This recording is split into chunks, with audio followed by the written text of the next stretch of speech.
Good morning. I'm Dan DeRose with 19 News Now, coming to you from our digital desk. It is not the news that any Cleveland Browns fan wanted to hear.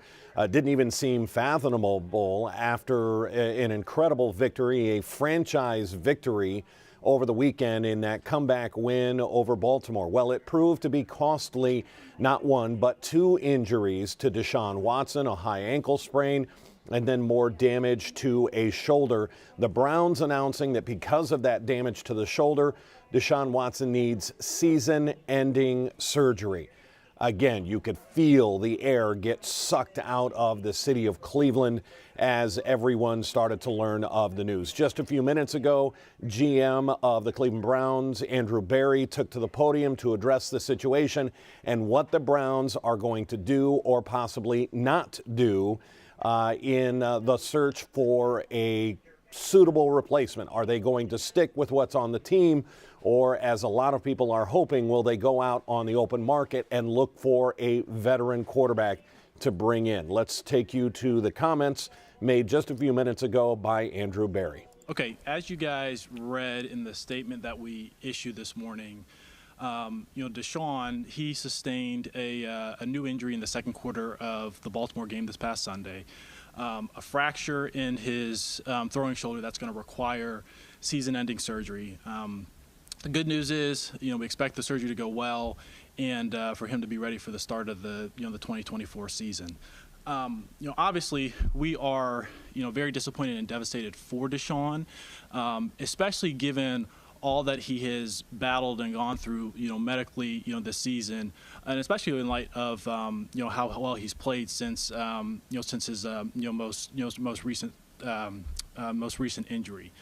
One of the things that I think about, though, with last Sunday is it was just such like an incredible testament to his physical and mental toughness. He was already playing with a high ankle sprain. And then, one of the things that we've learned as we've talked to the docs over the past 48 hours is in the infrequent event that this injury occurs with a thrower in their throwing shoulder, usually it's restricts the mobility. There's so much pain that they can't continue to throw. So for Deshaun to play, call it 2.5 quarters, at a really high level against, one of the best defenses in the league, with this injury, plus the high ankle, it really is an incredible display of physical and mental toughness, on his part. Moving forward, here's kind of what I know how we are approaching, things moving forward. We really look at this as an incredible challenge and opportunity for our organization. And we have, obviously gone through a lot over the first 9 weeks. I think one of the things I talked about, during the bye week is, the ability to overcome adversity, and specifically in-game adversity, throughout the season. And that's probably one of the things I'm most proud of with the group to date has been our ability to do so over the first 9 games. And undoubtedly, right, we have we're going to have another obstacle to overcome as we go through the next, 8 games of the season. But because of those experiences, we really do have an organization. This is, players, coaches, and staff that have grown, Teflon skin and cast iron stomachs. And I'm proud of that, and we're going to have to rely on that, as we move forward. But it really does present a fantastic opportunity for us as sit here at 6-3 in the middle of a division race, in the middle of a playoff push, going into the last 8 games, of the season. And lastly, before I open up for questions, one of the things that Kevin talks about often is that, football is the ultimate team sport, and it's never about one individual. And undoubtedly, the quarterback position is very important, but, it is a team sport, and there are a lot of individuals that will contribute to our success, and we've seen that over the first 9 weeks, and we're excited to be able to meet that challenge head on as we go into the second half of the season. And that really starts with us being focused on doing the things necessary to be 1-0 against Pittsburgh this week. So with that, I'll open up for questions. Andrew, who's starting the quarterback for priority Sunday? Yeah, Jake, I will let Kevin address that when you guys meet with him later today. We're obviously have a ton of faith in that room with PJ and Dorian, but I'll let him address that with you guys this afternoon. What will you do to add to the room? Yeah, so Tony, like as with any part of the roster, we're always open to anything that helps improve the team. We do believe in carrying 3 quarterbacks between the active and the practice squad, and what that distribution looks like really depends on the player. So the one thing I will share is that we will add a quarterback at some point in the near future. What that looks like will be a little bit to be determined. From what the doctors told you, did the previous injury make him any more susceptible to something like this, or is this completely different? Yeah, Tom, this is a completely new injury. This has nothing to do with what he experienced early in the year. It really was the result of a hit in the second quarter of the game. So this has nothing to do with the previous injury. Scheduled? The surgery is in the midst of being scheduled. Yes. Did he fall on the shoulder, or was it like from a direct hit to it? Deshaun told us that he took a hit. It's a little bit unclear the exact play that it happened, but he remembers kind of taking a hit. Again, to his credit, he really didn't start, even really feeling it till the second half of the game, and then he didn't even really raise it until well after the game. So again, it's an incredible display of physical toughness for him to play with that and not even notice it, given the severity of the injury. Knowing that he was already beat up, why not pursue the quarterback with the trade? Yeah, again, we feel good about the room. Deshaun, obviously before this new injury, he was, he's completely healthy in a good spot. It's football; guys do get hurt, playing it, and so, like I said, we're going to move forward the room and continue to win games. Andrew, I know hindsight's 20/20, but considering what Josh Dobbs has been able to do these last couple of weeks, everyone is circling that trade that you made. Just what was the driving force behind that? Was that the pick? Was that a savings or whatever? I know you can't go back and undo anything, but just considering everything that's unfolded with the backup situation here, just do you have any regrets? Yeah, Daryl, candidly, I'm not really focused on that right now. Like, we do have a lot of confidence in our current QB room. We're 6-3 and focused on this playoff push. We're focused on the Steelers. There will be a time for reflection for everything over the course of the year, but that's really not top of mind right now. Dobbs said recently that his agent thought he might be traded back before the deadline. Why didn't that happen? Yeah, I can't speak to that. I'm not familiar with those comments, to be honest, Tony. Even though the trade deadline has passed, might there be creative ways to acquire a veteran quarterback who is on someone else's roster right now? I mean, are you thinking outside of the box and you're going to do anything that you can? Honestly, Mary Kay, our focus is on our current room. And like I mentioned, we will at some point add a third quarterback that can have a variety of forms, but our focus is on our current room. Andrew, with this, how do you feel about Dorian's progression this season, and how confident are you in him if he needs to come up and play? We feel good with Dorian's progression. Obviously, he did a nice job, like I guess going back to even May, did a nice job throughout the spring, did a nice job throughout the preseason.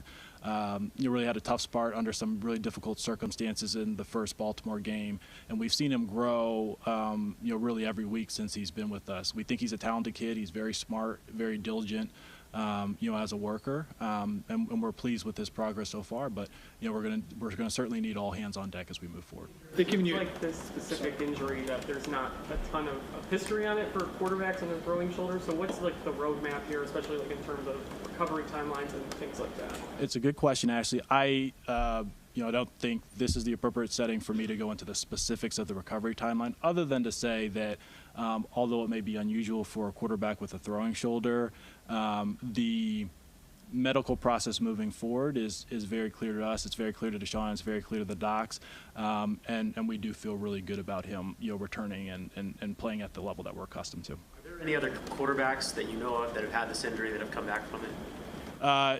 That's probably a better question for the docs. So, yes, it's not like Deshaun's the first quarterback to suffer this injury in his throwing shoulder.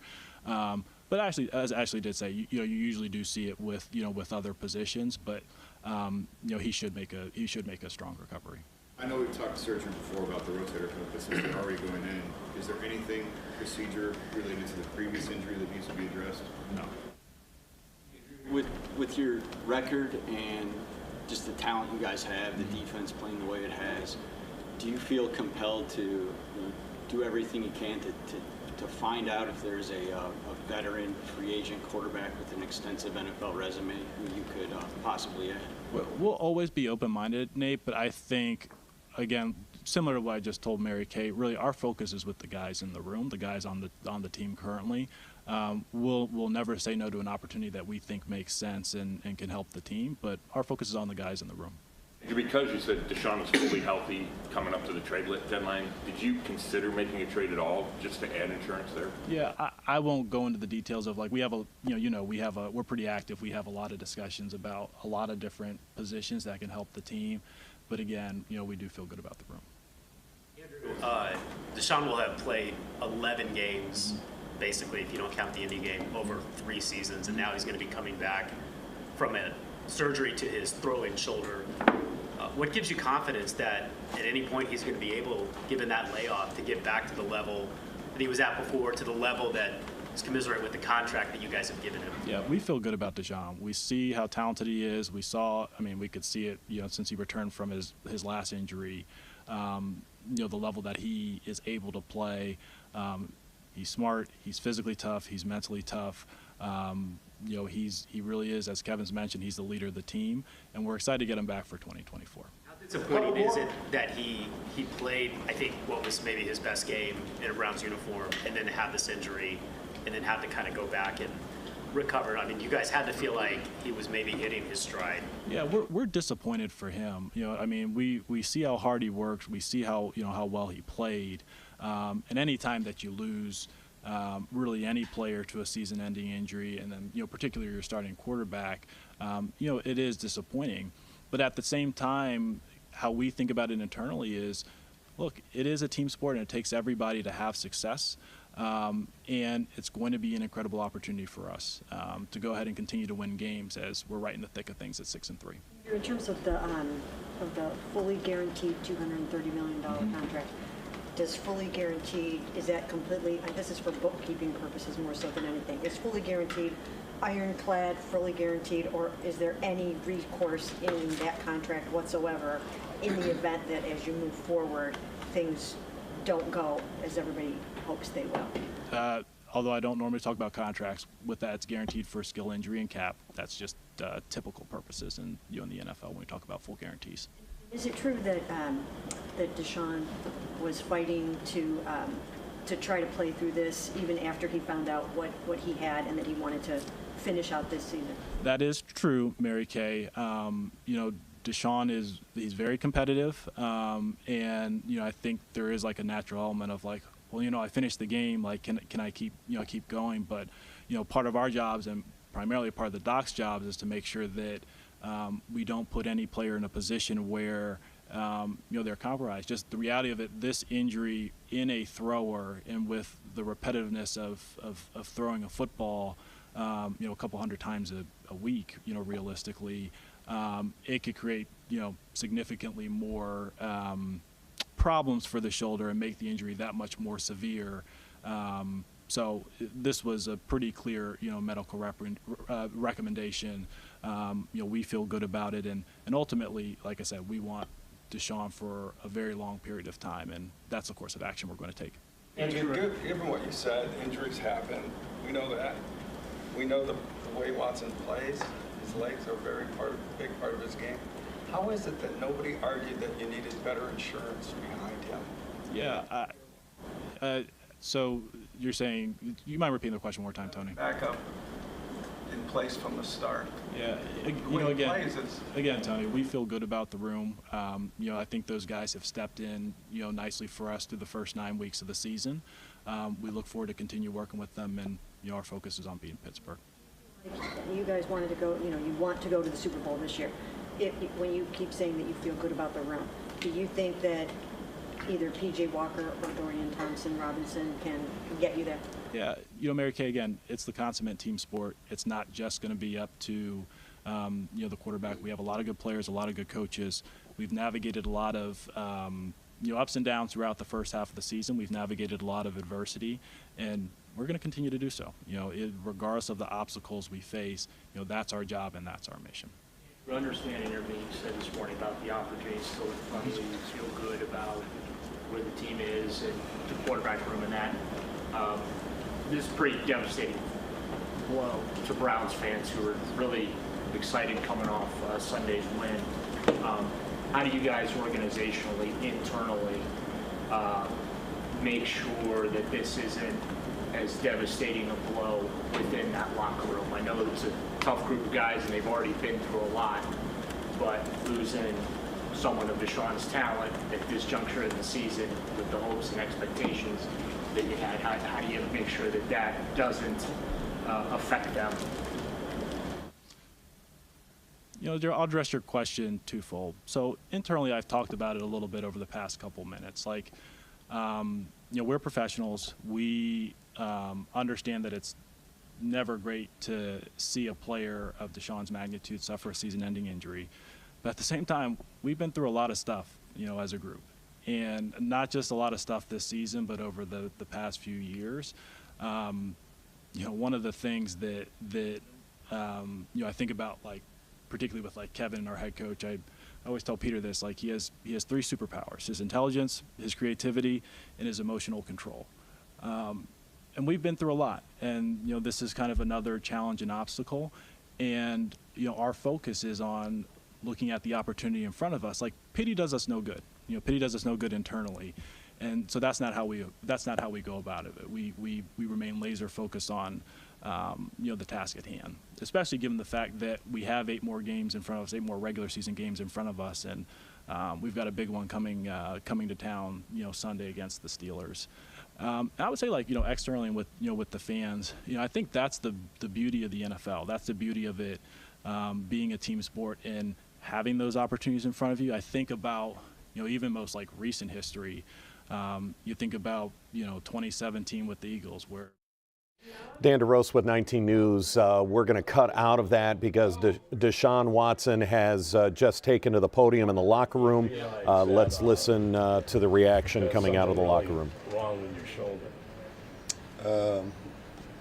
It's really hard to say. I guess, I felt something pretty much towards the end of the first quarter.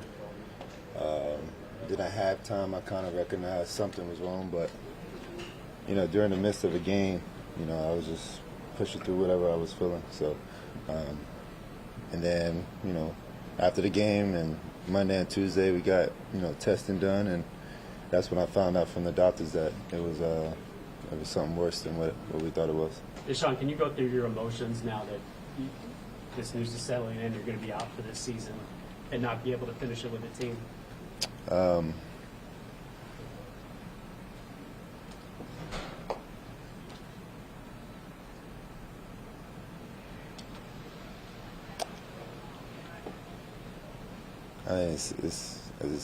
It's very tough.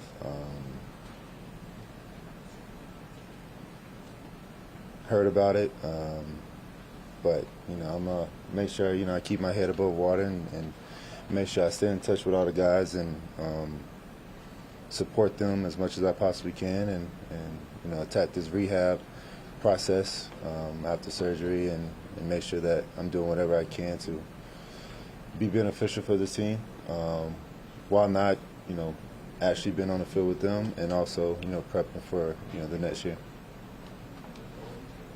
Do you know exactly what hit it was? I have no idea. Do you know? I'm not even sure. We've been trying to figure that out too, the last couple of days. And it could have been any one of those hits. At the time, like I said, I was, of course, feeling something, but in the midst of a game and with everything going on, I was just trying to lock in on the next play to try to get the victory. Do you know when you have surgery? I think it's sometime next week, if I'm not mistaken. Are you completely 100% positive that this has nothing to do whatsoever with your previous shoulder injury? I have no idea. I'm not sure. I found out all this information yesterday, so yeah, it's still trying to process everything that's going on. So just like everyone else coming in Monday, I thought just banged up a little bit and we get ready for Pittsburgh, but yesterday was a different story. Do you think you would have been able to play with just the ankle injury? Oh, for sure, yeah. I would have. That was my mindset. Like I said, just coming in, look at the shoulder be fine, dealing with whatever we're dealing with, and then make sure we focus on the ankle enough so I can go out there and perform. But it took a different turn. Deshaun, we're early in the process, but what have they told you about the rehab and recovery? What you're facing over the next couple of months? Yeah, it's it's going to be a couple months, and biggest thing is mobility and just the range of motion, and then the strength and stuff will work out. But I'm going to be working with some great doctors and great staff that's dealt with this process before, with a lot of professional baseball guys, and make sure that I come back even better than before. Are you aware of any quarterbacks who have gone through this injury and come back? Not right now. Not this particular injury. I have no idea. Maybe there's someone, but I'm not sure. Deshaun, how frustrating is it? It seems like every time you seem to be turning the corner, the Tennessee game, the Baltimore game, you sort of kind of run into one of these roadblocks. How frustrating is that fact? It's very frustrating, but hey, it's part of life, and what I've been able to deal with, my 28 years of my life, is just another stone that's in the way, and I have faith in myself and my Lord that I'm gonna overcome it. So I'm gonna be straight, and I'm gonna get through it for sure. Deshaun, the way you're talking, it sounds like you're surprised that this injury is the extent that it is. Were you in disbelief when they told you, and even now, I guess? Yeah, I'm still in disbelief. I'm still, like I said, just trying to process all the information that I've been getting since last night. It's tough. I've felt like we were turning a corner to really make a run, and I still believe we still will.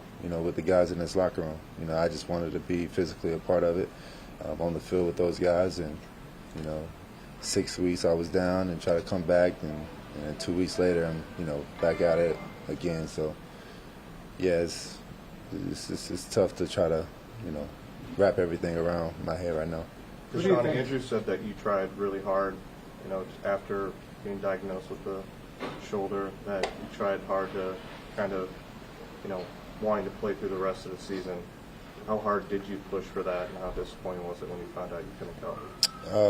I pushed very hard for it, to the point where it was, all the experts and doctors was the ones that told me that it was no chance. So I pushed as far as I possibly could to get it back out there and just try to play and try to push it towards after the season. But I think the best situation for, I guess, longevity in my career is to be able to get immediate surgery, and that's what all the experts said. So I gotta follow their footsteps and go from there. Deshaun, how important is it going to be for you after you get through the rehab process to be back here with your teammates and around the team as you kind of get yourself through it as well?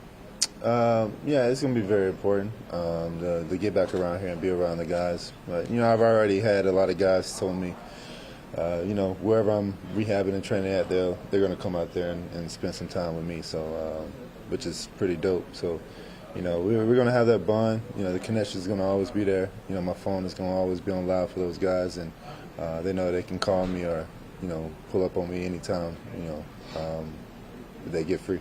Deshaun, couple more. 6-3. Who do you think is best suited to take your place? You said do what? The team is 6-3 and right in it. Who do you think is the best candidate to replace you now? Whoever's the next man up.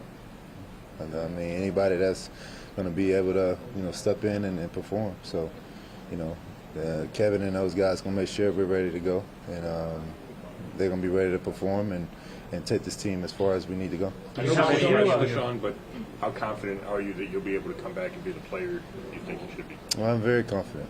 I'm very confident. I'm very confident in the doctors that he's going to be doing the surgery and the rehab, and I'm very confident in my rehab and my mindset and my determination to get back, strong. Do you have any idea when you're going to be able to throw a football again?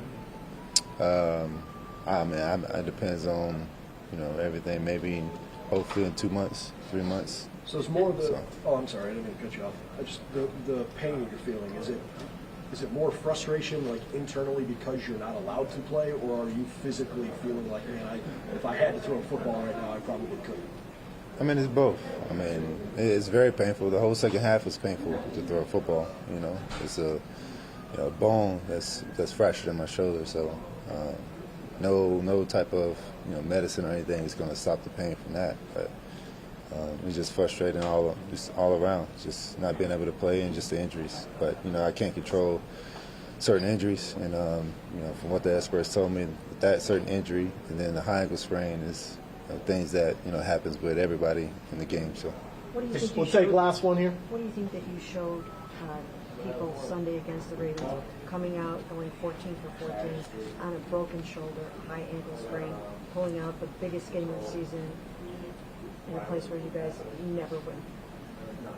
I just want to win, and that's all I was focused on, just winning. I didn't care how we did it, whatever we need to do to turn that game around and to win, and leave everything out there on the field, and that's what I was focused on. And are you comforted at all in the knowledge that you kind of went out like that on such a joyous moment for your teammates and for fans? I mean, yeah, it was good, it was cool, but the ultimate goal is that Super Bowl. So I won't have that opportunity, but my teammates got the opportunity, and I pray and know that they do whatever they can to get that ultimate goal. And I'm gonna be right there, supporting them and boosting them up, hyping them up, and so yeah, the win was awesome, but the ultimate goal was to try to go all the way. Thank you. Thank you. And there you have it, Deshaun Watson, clearly dejected, I think is the right term. It's really interesting to hear him talk, the way Andrew Berry described things, the GM for the Browns. As far as Deshaun Watson was concerned, even up until yesterday, he thought he was going to be able to just continue to play through the pain, but it's the doctors and experts that said, no, there is a broken bone in your shoulder, and unless you get surgery, that it could be a career ender if he continues to play on that. He just wasn't willing to take that chance. I go back to Andrew Berry. He was talking about the Browns organization needing Teflon skin and a cast iron stomach. I think that goes for every single Browns fan, every single person in the city of Cleveland now moving forward. If you didn't already have it, you need to have it for the rest of the season as we welcome Pittsburgh into town. You better have some Teflon skin and a cast iron stomach for what may or may not happen for the rest of the season. We will obviously have complete coverage of all of the day's Browns news. Just disheartening to say the least. Deshaun Watson out for the season, saying he is expected to have surgery at some point next week, and it could be 2 to 3 months before he can pick up a football and throw. Until then, I'm Dan DeRose. Our 11 o'clock news is underway on CW43. Our noon news coming up on Channel 19. Until then, I'm Dan DeRose with 19 News Now. Have a great afternoon. 19 News is everywhere. Download our CTV apps